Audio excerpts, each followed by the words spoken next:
Well, hello. Thank you for taking the time to watch this somewhat brief, but maybe not so brief, depending on your understanding of that word, explanation, walkthrough of our narrative budget. Many of you have already received the narrative budget. Perhaps you came to one of our informational meetings that we held the last 2 Sundays. And perhaps you're revisiting this video just as a refresher so that you can understand a little bit more about this tool. Perhaps you're just now finding your way to this video, that you were not able to join us, or perhaps you are part of our congregation that worships from afar and worships online with us. However you have found your way to this video, we are grateful that you're taking a couple minutes to spend with us today. First, in whatever way you're receiving this, if you have gone to our website and you have accessed this video that way, you will see right below this video there is a link to a PDF copy of the narrative budget. So I would invite you to, if you can, open that in a different window or another browser tab, and that way you can have it and you can refer to it as I kind of walk us through it. If you are finding this online, we'll do our best to put in the comments, in whichever way you're finding this video, a link to that as well. So I want you to have that. First, just some housekeeping. We owe a debt of gratitude to a small team of our leaders who really pulled this resource together for us. Our lay leader, Pam Michelle, Beth McCall, who serves as a staff member here and has been a tenured member of St. Paul's for many, many years, and our staff parish chair currently, Ed Darling. Thank you all for the way that you worked diligently to compile statistics and help us get this right, and we believe we have done so. So with that being said, let's go ahead and walk through this.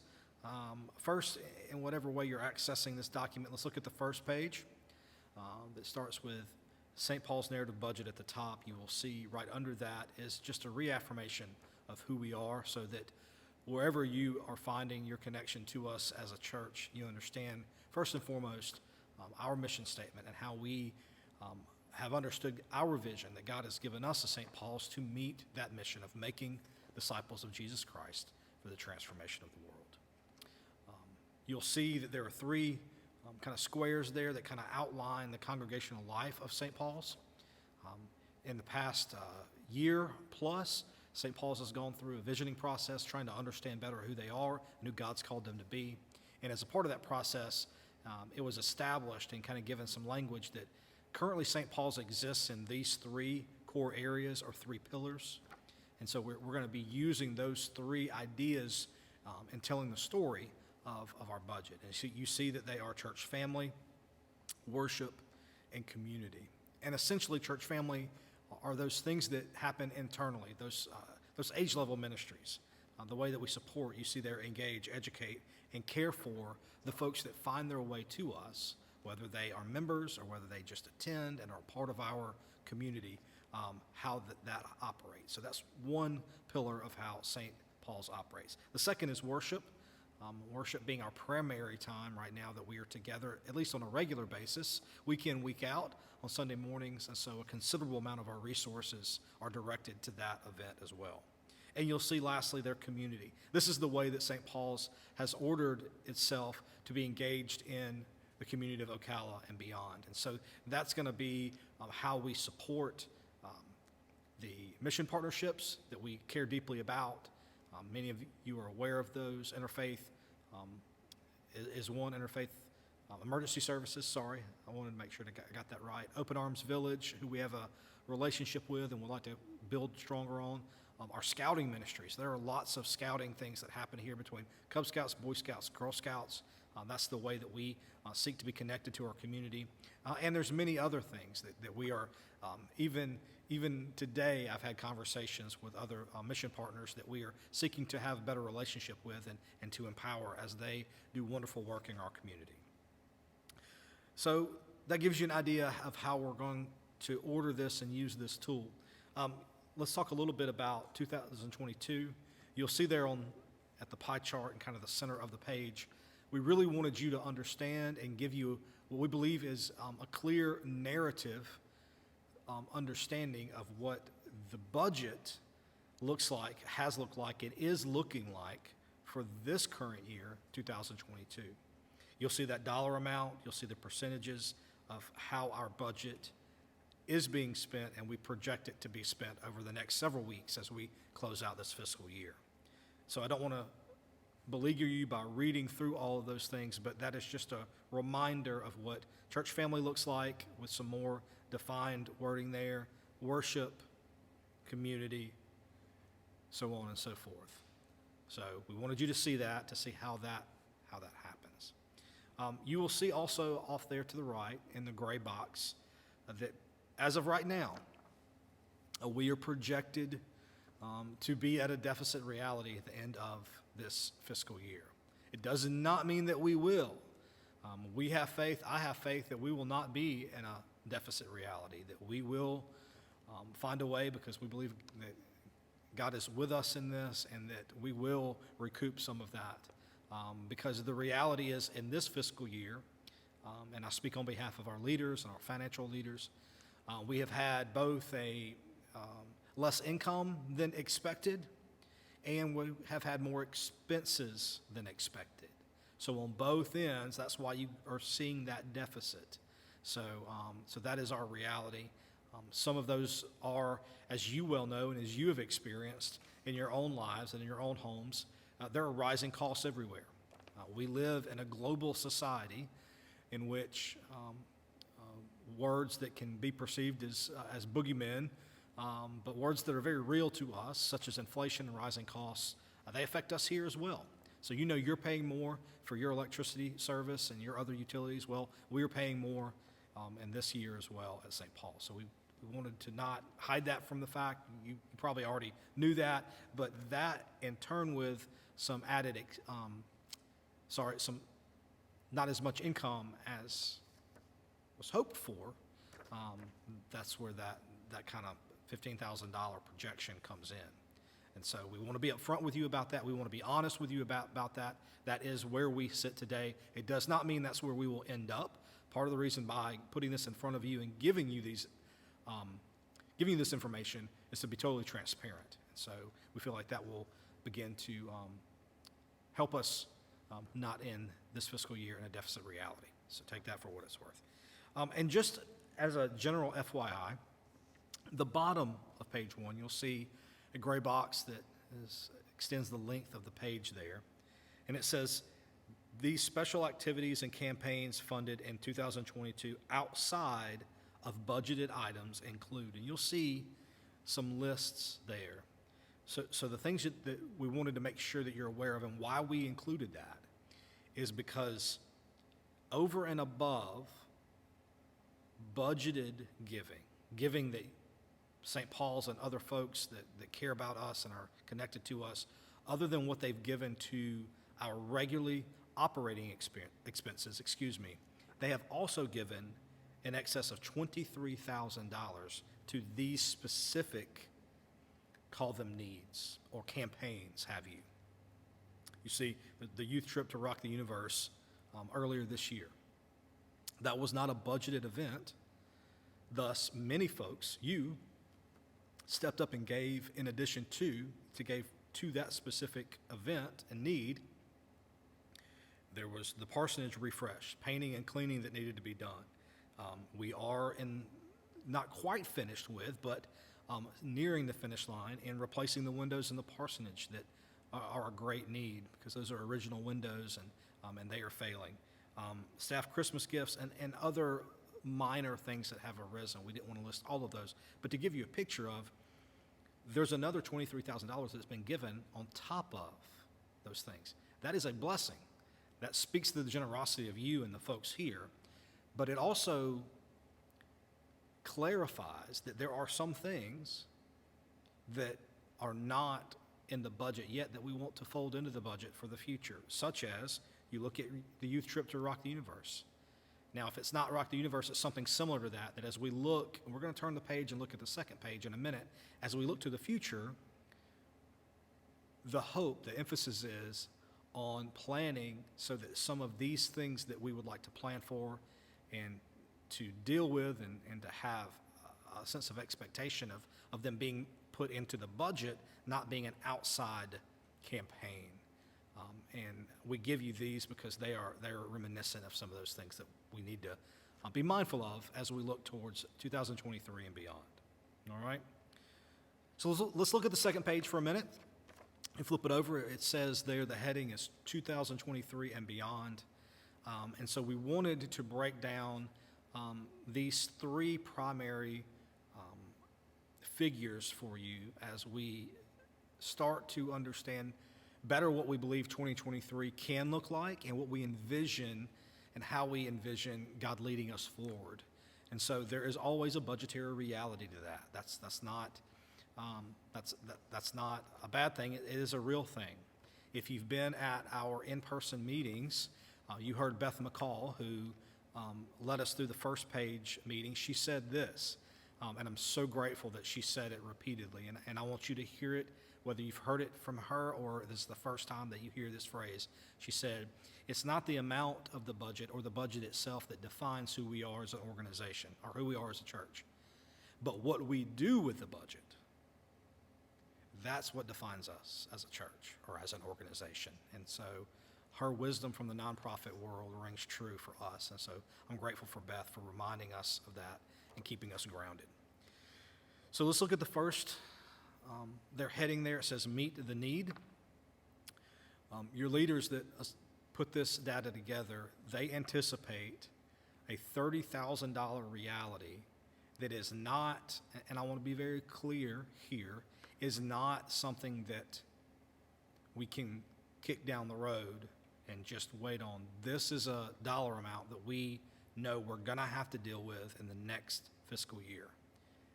This isn't something we can opt out of, because here's the deal. We have the rising cost of utilities, as we well know.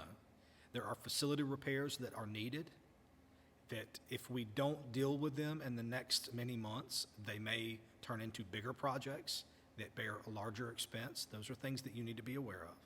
On the upkeep of grounds and the need to proactively address aging technology and other needs is so very much needed. And the reason we wanted to put that in there is because you need to know, if you're not aware, this is a beautiful place, this 11 acres and all the beautiful buildings and such that are on it. But within them, there are some aging infrastructure needs that are already showing signs of wear. And if they're not showing signs of wear, if they've moved past that, they're showing signs that they're about to fail us. And so a lot of that has to do with some technology things that have served us valiantly for, in some cases, several years, and in some cases, many years. The truth is if we don't start to proactively deal with these things, we're going to have to reactively deal with them. And I think all of us understand the difference in that. We would rather start to plan now and perhaps be able to budget and perhaps bring in some more giving and some more income so that we can proactively address these things instead of waiting until they absolutely do not work for us anymore and then we have to go without. So that's something as your leader I want to make sure that we're aware of. We also have some other financial realities when it comes to staff salaries that we, for the last several months, have not had people in place and had people step up and fill those roles in a volunteer fashion. Both our current children's ministry coordinator and our music director, choir director, they do that for free. They do that as a volunteer because they know and understand the value of what needs to be done there, but to also understand where we are as a church. They're giving it to us as a gift. That is not a sustainable model, I will tell you. And so we need to understand that there's going to be some financial implications moving forward into the next fiscal year. The next thing is growing in grace. These are vision things. These are things that we want you to know that we would want to cast the vision of as church leadership and want your input on and want to kind of give it some language and help you understand what that looks like.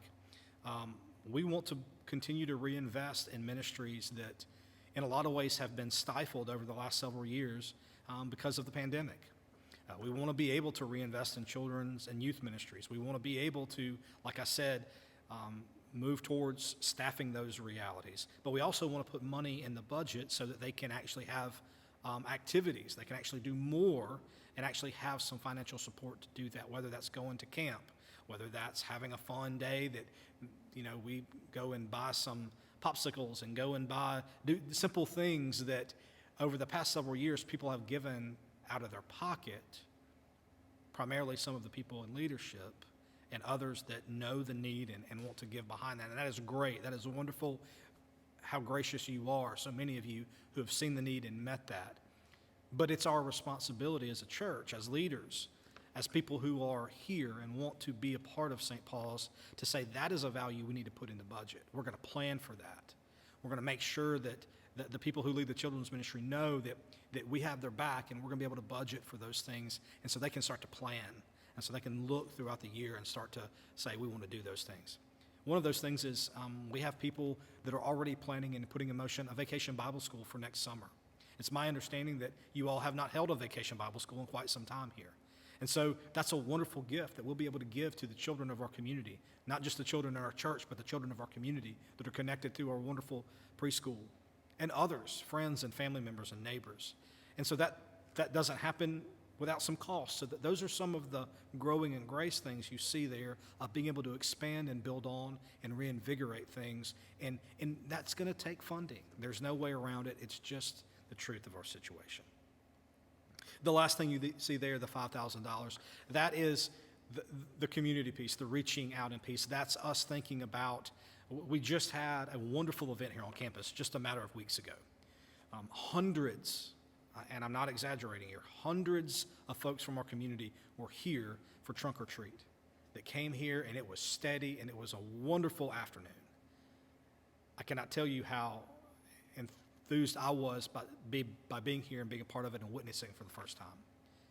But we have the capability and the opportunity to do more things like that. And so this small number, and it looks small compared to the other ones, this $5,000, is to say, what would it look like for us to do something similar to Trunk or Treat more than just once a year? What would it look like for us to continue to leverage this beautiful 11 acres we have in the middle of a purely residential area? How can we create opportunities to know and love our neighbors well? How can we help them understand who we are, that we are about the love of Christ. We are about making disciples of Jesus Christ. We are about meeting the needs of our neighbors and getting to know them and love them. And as they walk into this room, as so many of you have modeled for me in the last several months, welcome, hospitality, non-judgment, come, sit, be, providing a safe place. How do we create some opportunities to help people do that? And so that's what that reaching out in love is. It's that, and it's also understanding that we cannot be all things to all people.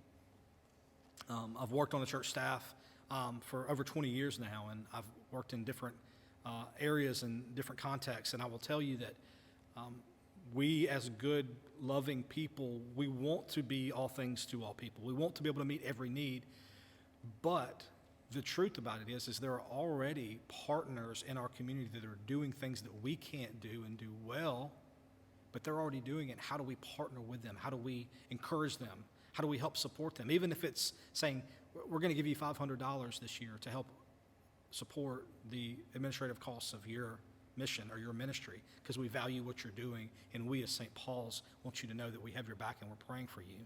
And when you have volunteer needs, let us know and we will be there. That's what that $5,000 makes up. It brings some of that into focus. Before I close, I've had you for now almost 20 minutes. I want you to know that this tool, and I believe it to be a tool, is not meant to alarm you. It's not meant to over-sensationalize anything.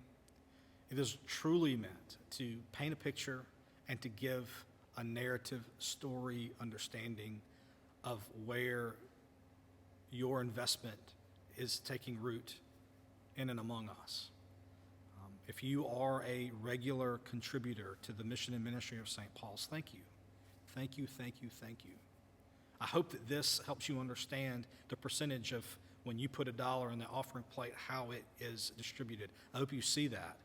I hope that you are, yes, warmed by that reality, but also I hope that you look at it and somewhat critique it and to ask questions, because that's important too. We want you to know that. We want you to see that. We have a desire to be incredibly transparent and bring you along for the journey. We want you to see how your investment in what God's doing in and among us, how it is happening, the ways in which it is happening. So thank you. Thank you for the ways you're doing that. If you are not regularly contributing to the mission and ministry of St. Paul's and you would like to do so, we invite you to. If you are on our mailing list, a couple of weeks ago you got a letter from the church. Within it, there was an estimate of giving card, there was a letter from church leadership, and there was a chart that helps you understand what proportional giving may look like for you and your family. We gave you that as a tool because we want to invite you to consider, if you are already a giver and already a contributor, what it would mean for you to step up and give more if you are able to for the year of 2023. If you're not giving, it gives you a picture of an invitation to say, we value your role and your life among us, and we invite you to invest in what's happening here, what God is doing in and among us, and we don't apologize for that. We believe that God has called us to wonderful and beautiful things here at St. Paul's, and so we want you to be a part of it. We believe that a part of the stewardship understanding of our faith, of what it means for us to follow Jesus, is to understand, as we've said here several times, that all of who we are and all of what we have is a gift from God, and we have a responsibility to use it for God's purposes, first and foremost, and for our comfort and purposes second or third or fourth on down the road. But we are here to meet the need that God has for us. And so I want to invite you, wherever you fall in that, to prayerfully consider making a pledge for the year of 2023. The other reason I ask you to do that, not only because it's important for your own faith and your own heart and how you're growing as a generous person in light of a very generous God, is that without you making that pledge, without you letting us know what you intend to give, it makes it very difficult for your church leadership to plan, to budget, and to manage those funds if we are not aware of what is estimated to be in our budget. So I give you that as an ask to say it helps us be more faithful.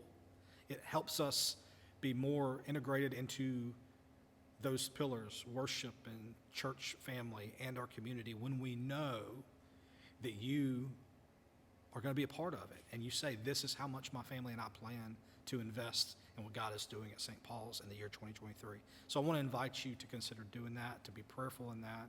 If you have any questions, you can reach out to me. You can comment wherever you're finding this video. You can call the church office. Because this Sunday, November the 20th, we are inviting those of you that can and feel inclined to do so at this time to bring those estimate of giving cards forward. When we begin our worship service together, we're going to begin like we normally do. We'll talk a little bit about the day because it is a special Sunday in the life of St. Paul's, Thanksgiving Sunday. But we will have a time of consecration where you're going to be invited to bring your estimate of giving card forward. Lay it here in the sanctuary on the altar rail where you normally kneel and receive the gift of Holy Communion. And we're going to pray a special blessing over what you are bringing forward.